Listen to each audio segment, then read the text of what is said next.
Meus irmãos, esse Natal é um Natal diferente. Nós estamos num ano diferente, difícil para todos, e cada um, a sua forma, o tem sentido mais pesado, mais sofrido. E certamente celebrar o Natal nesse ano reveste-se de uma especial importância, seja pelas ausências fortemente notadas. Não é novidade que muitas pessoas nos deixaram esse ano. Muitos paroquianos nossos, ou parentes próximos, ao longo desse ano pudemos ir sentindo de perto essas perdas e tantas outras angústias enfrentadas ao longo desse ano. Um sacerdote que eu tive a oportunidade de conhecer na cidade de Pamplona, onde eu estudava na Espanha, escreveu um poema sobre essas circunstâncias, esse contexto do Natal desse ano. E esse poema que ele fez chegou ao conhecimento do Santo Padre, do Papa, que ligou para ele para agradecer. De fato, teve que ligar 3 vezes, porque as 2 primeiras ele não atendeu, porque o número era desconhecido. Numa tradução livre fica assim: e não haverá Natal?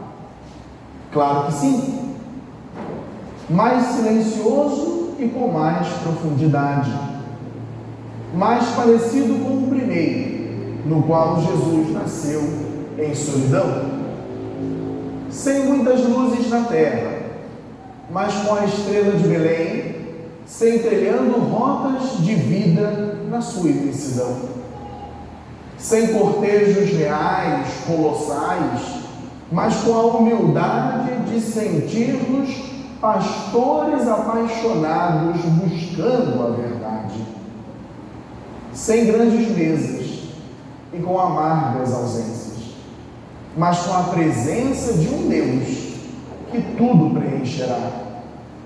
E não haverá Natal? Claro que sim.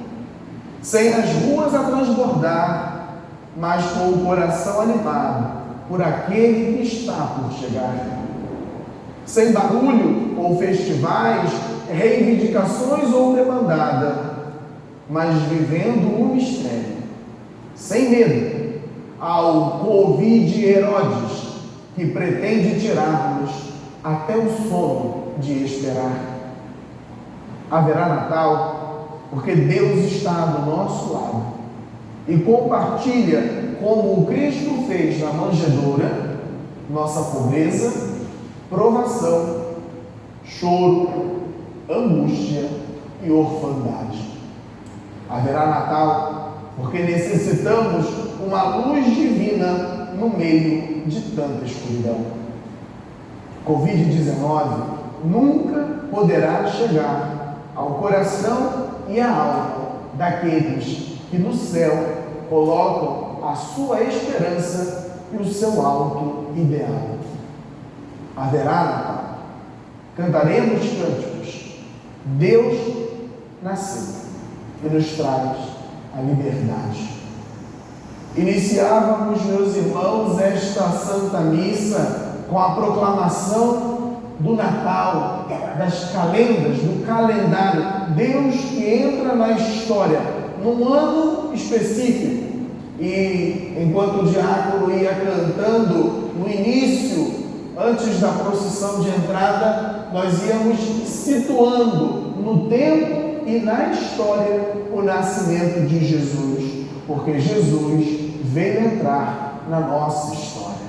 Ao assumir a nossa natureza, vem tornar-se um de nós, um no meio de nós, para elevar a nossa humanidade ferida pelo pecado.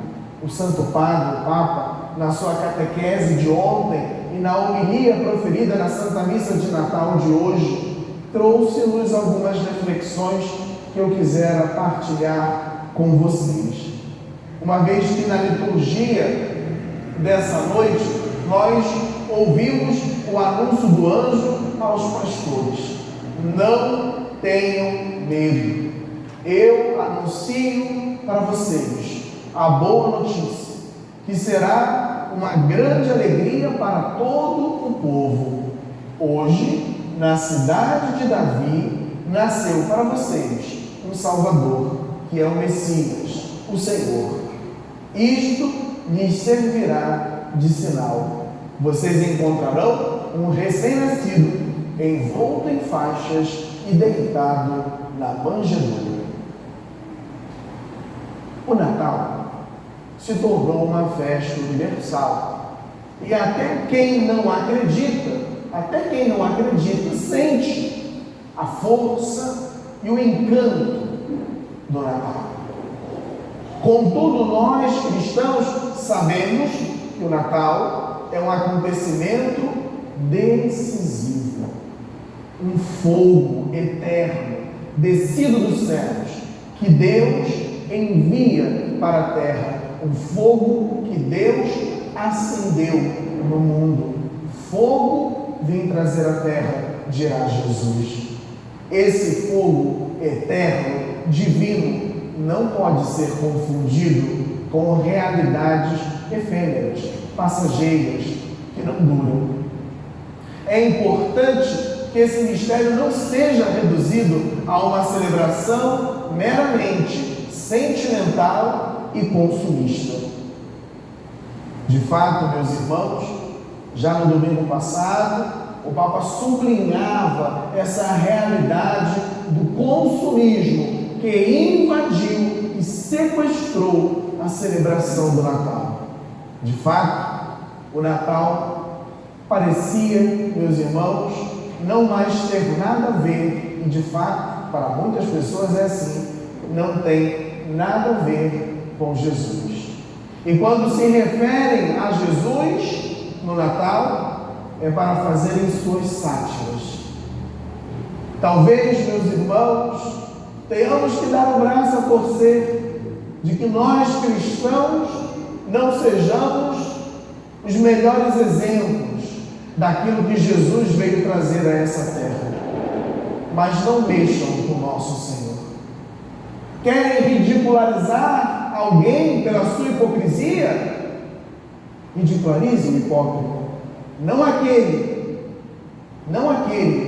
que lutou durante a sua vida contra toda forma de hipocrisia. Não ridicularizem o Senhor. Já bastam os nossos pecados para ridicularizá-lo. Não. Dizia o Papa, o Natal não deve se resumir a uma festa somente sentimental e consumista, cheia de presentes e felicitações, mas pobre de vida cristã, e também pobre de humanidade.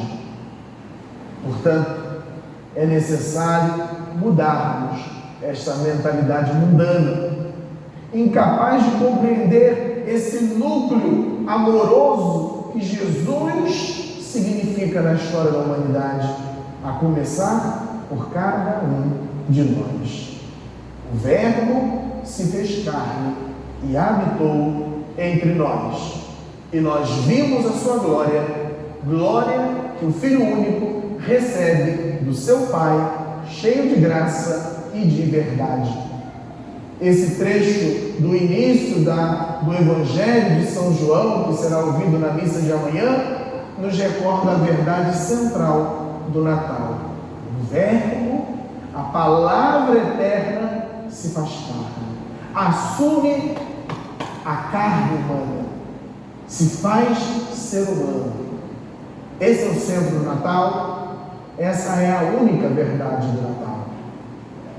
E o Natal, meus irmãos, nos convida a refletir, por um lado, sobre o drama da vida humana, do ser humano que ao mesmo tempo está atraído e, portanto, derrubado pelo pecado e necessita de salvação e necessita ser levantado.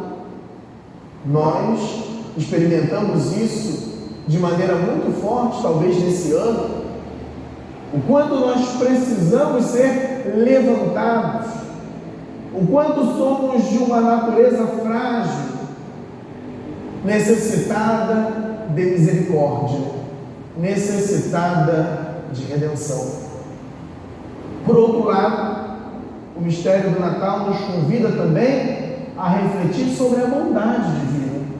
Diante dessa imensa necessidade do ser humano, nós vemos a bondade de Deus muito maior.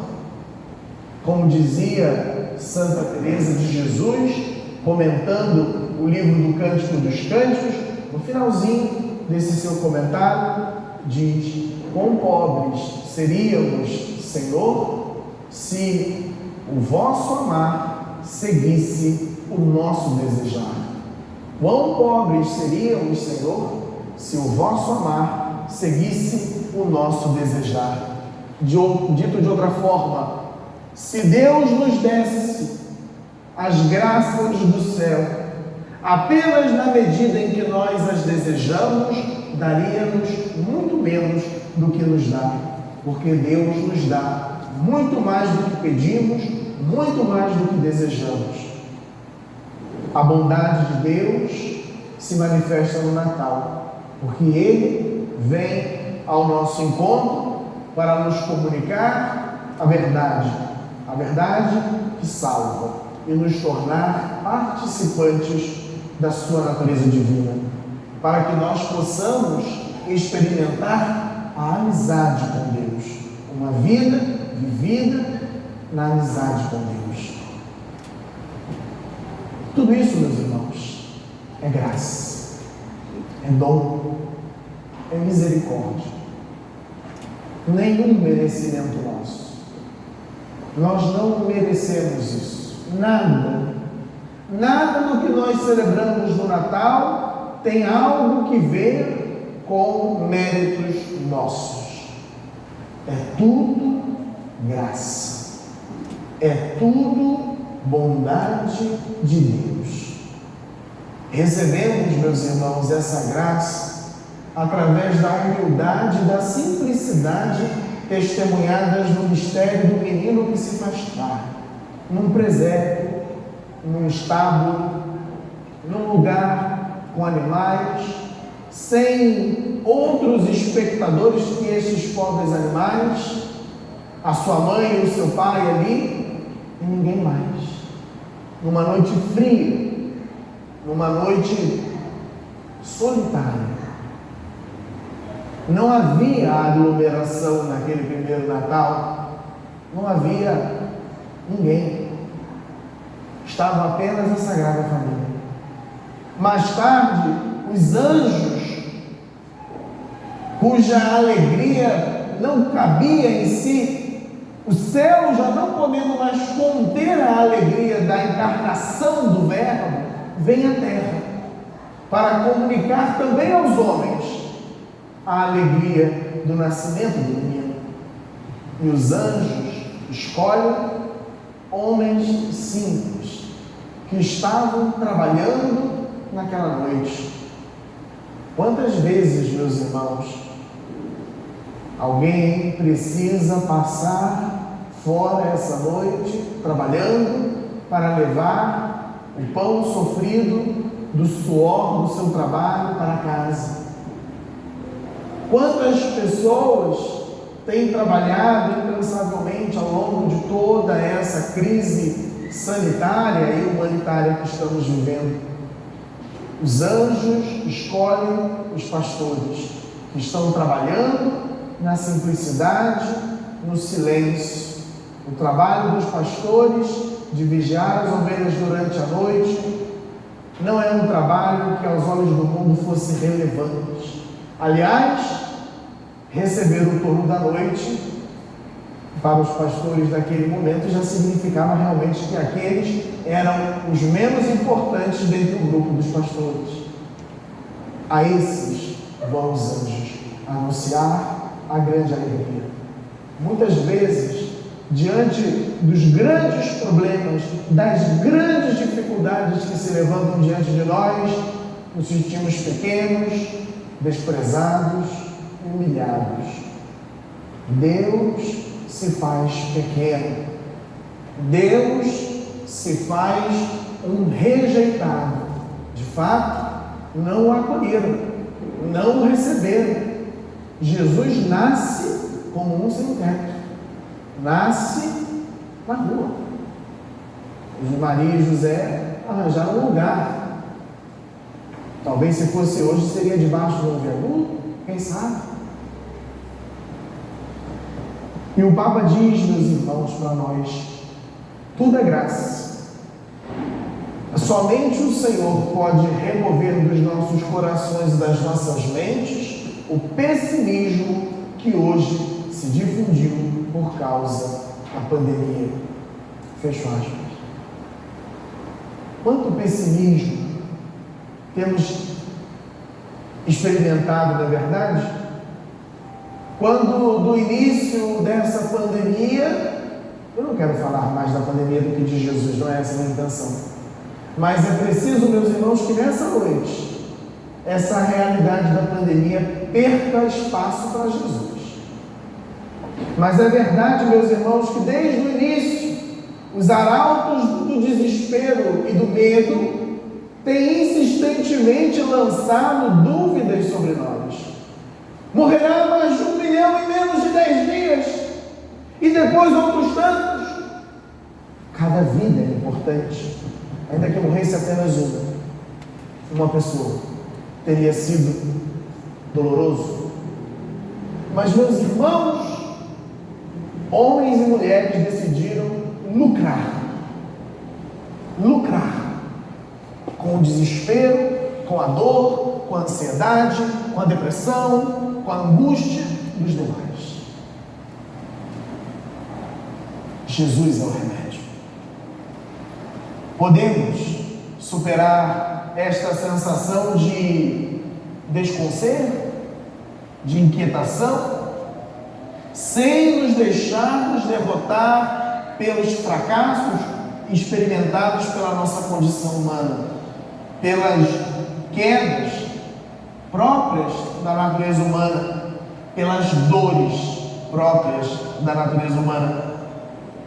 Poderemos ultrapassar essas derrotas se tomarmos consciência, se nós redescobrirmos o menino. Um menino que é Deus, mas ao mesmo tempo é humilde, é pobre, indefeso, escondido. É o próprio Deus que se faz homem para nós. Há 2000 anos atrás esse mistério aconteceu. O que ele diz? Ele diz respeito a nós? Porque a igreja nos convida, um ano após o outro, a celebrarmos um mistério de 2000 anos atrás. O que esse mistério tem a dizer para nós? Diz respeito a nós? Sim. Diz respeito a mim, a você, a todos nós. Jesus é um de nós. Em Jesus, Deus é um de nós.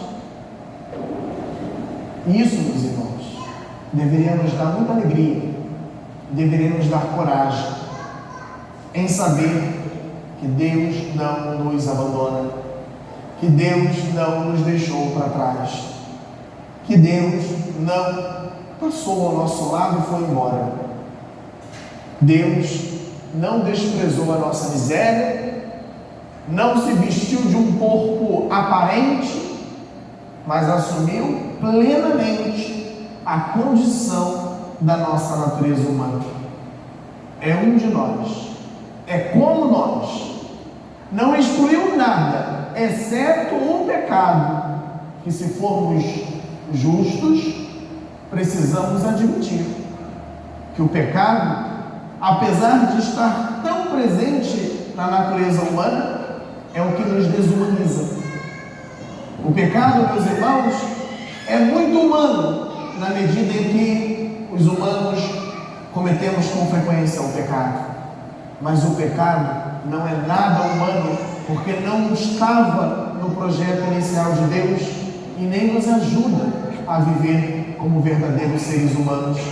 O homem, a mulher que se deixa arrastar pelo pecado, se afasta da verdade da sua natureza, se desumaniza e acaba tratando os outros de forma desumana. Ele assumiu, Jesus, tudo o que nós somos, tal como somos. Isso para nós, meus irmãos, é essencial na nossa fé cristã. Ser cristão é ser outro Cristo. E para ser outro Cristo, é preciso que essa realidade seja pelo menos factível. É possível? Poderíamos nos perguntar então, é possível ser outro Cristo? Sim, porque Cristo se faz homem e nos mostra como. Cristo desce à terra e nos mostra o que precisamos fazer e como fazer. O Natal é a festa do amor encarnado, do amor que não são palavras, do amor que não são ideias, do amor que não são metas inalcançáveis, mas do amor encarnado, verdadeiro, realizado, praticado, feito. O amor são obras. Ao mesmo tempo, meus irmãos, é verdade, existe o sentimento, existe a força do afeto, tão própria da natureza humana. Mas esse afeto, meus irmãos, e talvez esse afeto que é tão sentido nesse tempo do Natal, em que recordamos a importância de estar em família, de estarmos em paz, no tempo do Natal não é tempo de brigas, aliás, não deveria ser em nenhum momento do ano, mas esse sentimento tão próprio dessa época do ano não pode ser apenas um sentimento que acabará na virada do ano, na balada da virada do ano. É preciso, meus irmãos, que esse afeto, esse amor, essa ternura se transformem em ações de verdade. O Senhor Jesus, que hoje nos ensina a amar sendo criança, quando adulto nos dirá, através da parábola do samaritano, que é preciso fazer-se próximo dos demais para poder amá-los. Não é possível amar afastando-se, como fizeram o levita e os sacerdotes, indo para o outro lado. Para amar é preciso aproximar-se, ir ao encontro, fazer-se próximo. Jesus é o bom samaritano da humanidade, porque ao nascer faz-se próximo, vem até nós, nos encontrou tombados e caídos pelo peso do caminho, pelos ladrões que nos assaltaram da alegria, do ânimo, da vontade de seguir adiante, nos encontrou tombados e feridos, veio ao nosso encontro, veio até nós, se fez próximo, um de nós, Deus no meio de nós, Emanuel. Ele é a luz que resplandece no meio das trevas e que dá sentido a toda a existência humana e a toda a história da humanidade.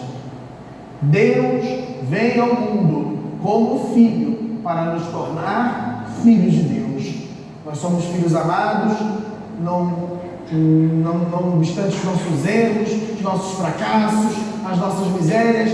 Deus não nos ama apesar das nossas faltas, mas ousaria dizer, inclusive, por causa das nossas faltas. Porque qual pai, qual mãe, que amando o seu filho de uma maneira que não é possível descrever, não sente brotar no seu coração como que uma onda maior de amor ao ver a fragilidade do seu filho, quando este passa por alguma necessidade? Qual pai, qual mãe que já não, como se já não fosse o suficiente o amor que tem por seu filho, por sua filha, quando este precisa, porque se machuca, porque está doente, porque tem medo, porque chora, pelo que seja. Qual pai, qual mãe não sente nesse momento como que se o seu amor crescesse ainda mais pelo seu filho, pela sua filha? Deus não nos ama torcendo o nariz para as nossas faltas. Ele nos ama com um pacote completo. Ele nos ama e talvez as nossas faltas façam brotar no seu coração ainda mais amor por nós, porque o amor de Deus é criativo. O amor de Deus não encontra barreiras, nem mesmo o nosso pecado é mais forte que o amor de Deus por nós. E meus irmãos, o amor de Deus não depende e jamais dependerá de nós. O amor de Deus não depende de nossos merecimentos, porque é um amor gratuito, é graça, pura graça, total entrega, total doação, é dar. Essa, meus irmãos, é a nossa esperança. Deus nos ama com um amor concreto, capaz de tocar as nossas misérias, capaz de tocar a nossa humanidade, colocando a salvação, toda a nossa salvação, na manjedoura. Uma pérola,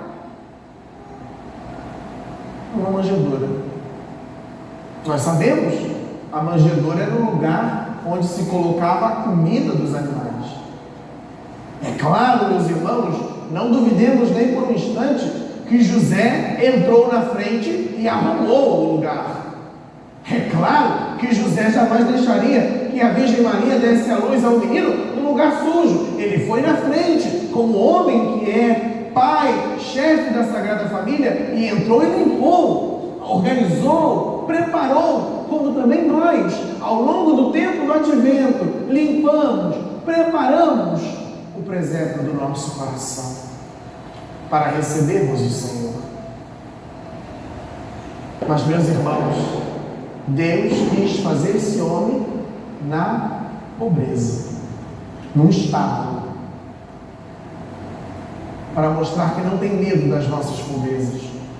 Deixemos, meus irmãos, que a misericórdia de Deus transforme, toque, alcance todas as nossas misérias, e a maior de todas elas, o pecado, o egoísmo que nos afasta de Deus e nos afasta uns dos outros.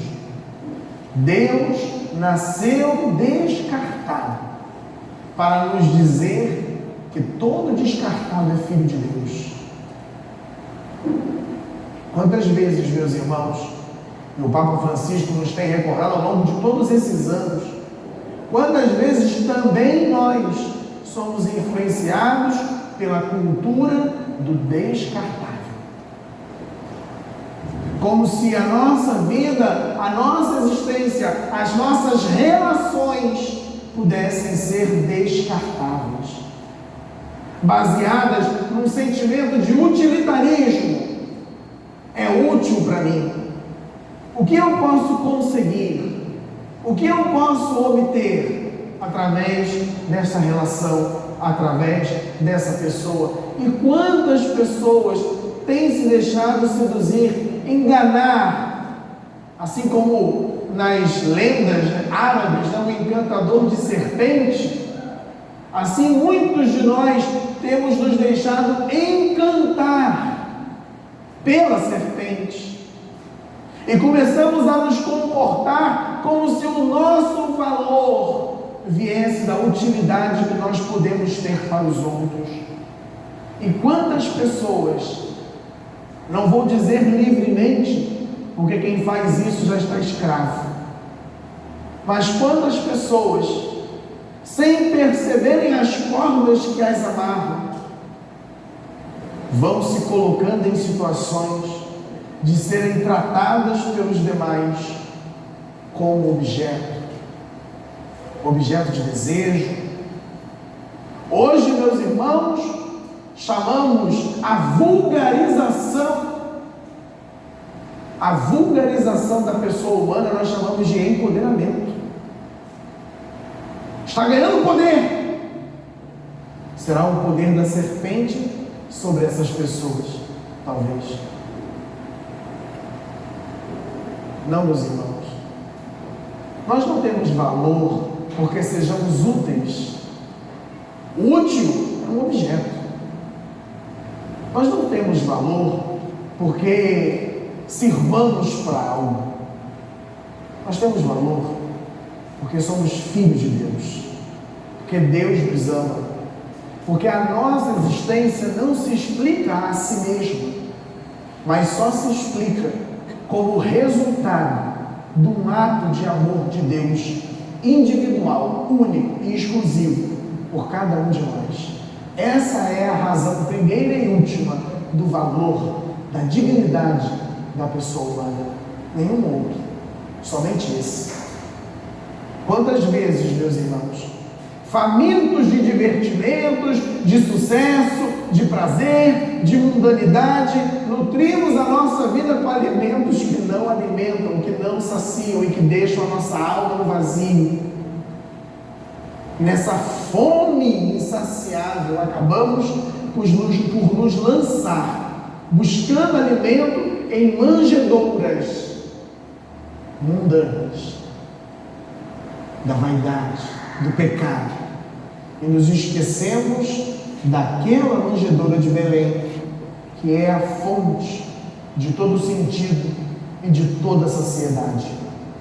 Aquela manjedoura, pobre e rica, pobre de tudo e rica de amor, ensina que a saciedade da vida é deixar-se amar por Deus e pelos demais, e assim aprender a amar a Deus e aos demais.